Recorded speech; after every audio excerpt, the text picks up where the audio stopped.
Welcome to our exploration of the world of axolotls. Today, we're answering a common question. Are axolotls vocal animals? Axolotls, also known as Mexican walking fish, are unique amphibians known for their regenerative abilities and their perpetual larval state.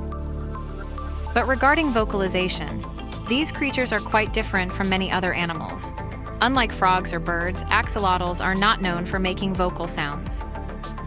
They lack the vocal cords necessary to produce sounds in the way that many other animals do. Axolotls communicate primarily through body language and chemical signals. They might make occasional noises like clicking or squeaking, but these are rare and not well understood. These sounds are usually incidental rather than a form of communication.